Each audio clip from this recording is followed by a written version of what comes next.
Finding things.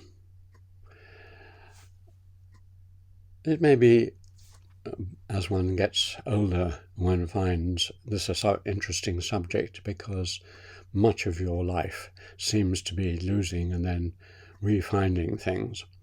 But it has been an interest I've had throughout my life. As a young man, as a historian, as a researcher, the formal way this was expressed was through finding materials for my work, and once I'd found the materials, storing them in a way where I could re-find them. So looking back, I realized that I've paid a very large amount of attention towards what computer scientists call information retrieval. And this coincided with the growth of the computer revolution, particularly in Cambridge. So for 20, 30 years, I was working with people who were at the forefront of inventing new information retrieval software systems.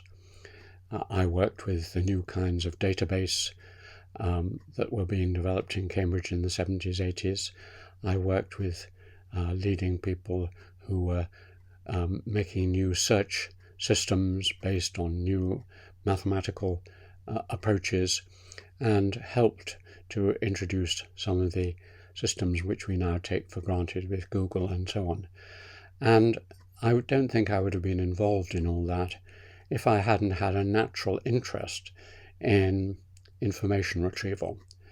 It was pushed on by the fact that I was trying to do with Sarah a big reconstruction of an English village, which involved accumulating hundreds of thousands, if not millions, of small bits of information which needed to be available and accessible. You could hold a certain amount in your brain, but we were hoping to replicate that within a computer. So there was a need for more efficient information retrieval. But I didn't rest there, because I tried to think of ways of doing that also with my books. For example, I would index them all, first on paper slips and later within a computer database, so that I could, when I'd accumulated a lot of information, I could go back and then look for a certain subject or a certain person or a certain film. And so we developed multimedia information retrievals of a very powerful kind, which have been extremely useful throughout my life in my writing and work. So that's one kind of information retrieval which I've rejoiced in, and learning how to do that, keeping control of information and material, is something which I have relished.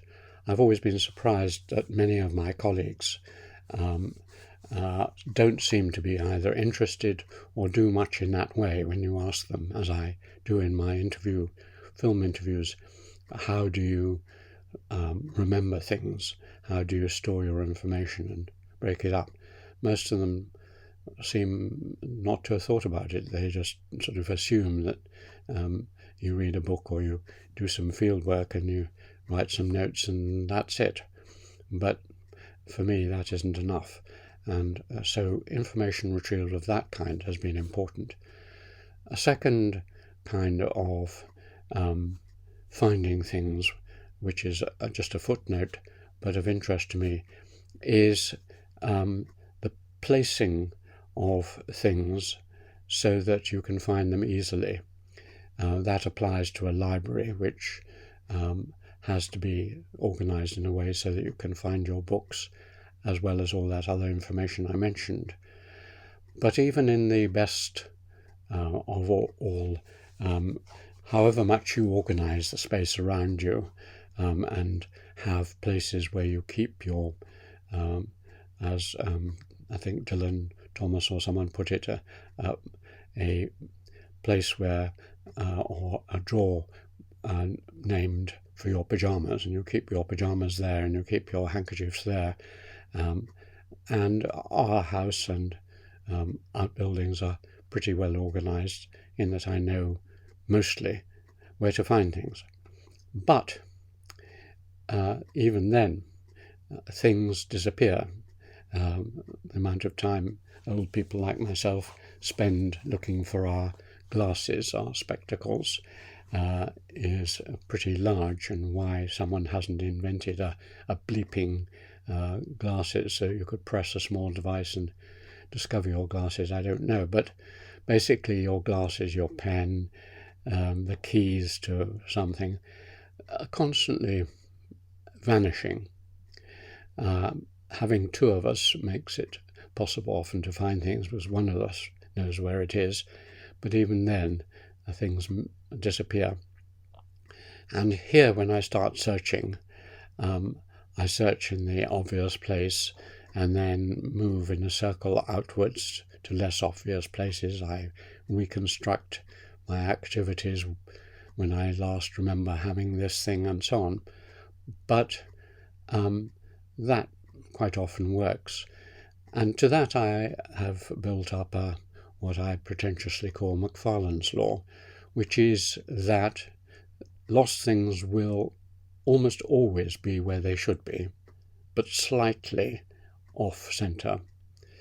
By that I mean so many times I search for, say, for my keys to a building, and I search in the obvious place where they should be, and they're not there. They should be on the table, they're not there. And then I search the places where I might have walked with them, and I go on for several hours. And then I come back and absent-mindedly pick up a piece of paper or a hat or something on the table, and there they are. In other words, lost things are nearly always very close to where they should be, but they've fallen onto the ground, as happens with my glasses very often, or something has been put up and covered them. So I now direct myself to spend a lot of time on the place where they should be before moving on, and in about half or more of the cases that's where they are. So finding things is an art which I've cherished through my life.